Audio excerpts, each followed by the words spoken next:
High on the Bolivian altiplano, giant blocks of stone lie cut with a precision that still feels unsettling. At Puma Punku, the question is not just how they were made, but why they seem to carry a memory older than the ruins themselves. The site sits near Lake Titicaca, where wind, bright sun, and thin air make the landscape feel almost lunar. In that stark setting, the remains of a vanished ceremonial center still dominate the horizon. Long before modern visitors arrived, this region was tied to Tiwanaku, one of South America's most influential pre-Columbian cultures. Its stonework became a symbol of power, ritual, and knowledge that seems to reach beyond its time.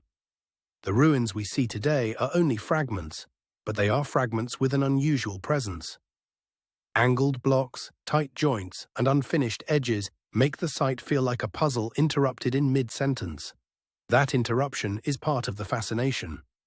Some stones are enormous, some are finely shaped, and some appear to have been moved from far away, leaving behind a question that has followed the site for decades. As the ruins came into modern view, explorers and archaeologists began measuring what remained. They found a place that was not random rubble, but a carefully arranged complex whose original form is still debated. The most famous stones are the ones shaped like giant lettered blocks, with deep grooves and crisp corners.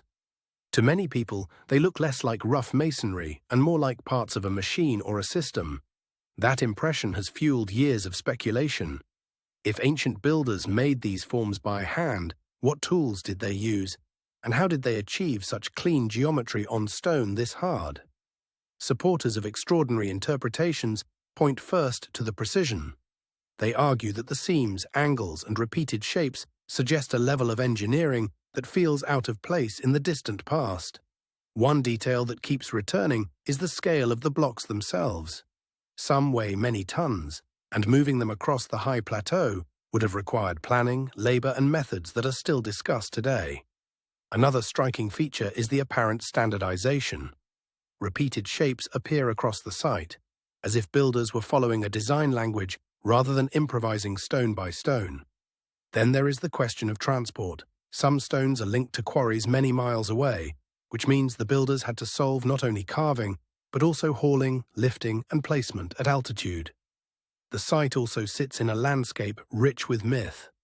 Around Lake Titicaca, later traditions spoke of culture heroes and sky-linked origins, stories that make the ruins feel less isolated and more connected to memory. For some researchers and enthusiasts, those stories matter. They suggest that the builders may have inherited knowledge we no longer fully recognize, or preserved ideas that later generations could only describe as coming from above. That is where ancient astronaut theories enter the picture, not as a settled conclusion, but as a way of asking whether the site preserves traces of contact, inspiration, or lost instruction.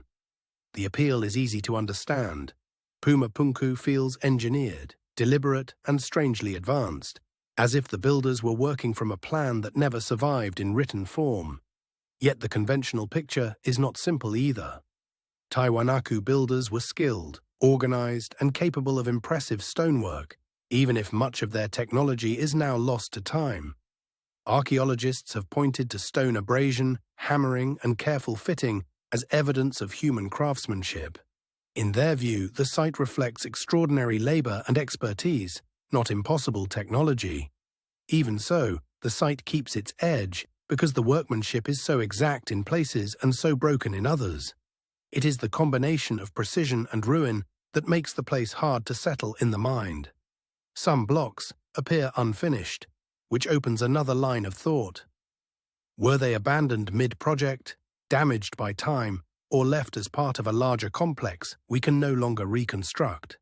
That uncertainty matters, because unfinished stone can look mysterious in ways completed architecture does not. It invites the mind to imagine a lost process, a lost purpose, or even a lost teacher. The broader Tiwanaku world adds depth to the mystery. This was not a random settlement, but a ceremonial and political center whose influence reached far beyond the immediate ruins. And because the culture was influential, the question becomes sharper, not weaker. If such stonework was possible here, what else might have been achieved, remembered, or later lost? Believers in a sky-linked origin often return to the same tension. The ruins look both human and strangely beyond the expected horizon of the era. That tension is what keeps the story alive. Skeptical readings, meanwhile, emphasize lost methods rather than lost visitors. They note that ancient people built astonishing monuments worldwide, often with techniques that were practical, local, and later forgotten. That explanation still leaves a feeling of incompleteness. The stones are real, the labor was immense, and the original design may have been more sophisticated than the surviving fragments allow us to see. What is missing is not just a tool or a blueprint, but the human story behind the engineering. Who planned this place? What did they believe? And what knowledge did they think was worth carving into stone? Puma Punku endures because it sits at the edge of explanation. The ruins can be read as the work of a brilliant ancient civilization, or as a place where something even stranger once touched human memory. Either way, the site refuses to become ordinary. It asks us to look harder at what ancient people could do and to consider how much of their world may have vanished without a trace. That is why the mystery persists. The stones do not speak, but they still seem to point upward, as if the final answer belongs somewhere between earth, memory, and sky. For now, Puma Punku remains one of the most unsettling stone puzzles in the ancient world. Whether the missing piece is lost technique, lost history, or something more extraordinary, the silence around it is still profound. And that silence is part of its power. A place built in stone can outlast empires, arguments, and explanations, leaving only the enduring possibility that we have not yet understood it fully.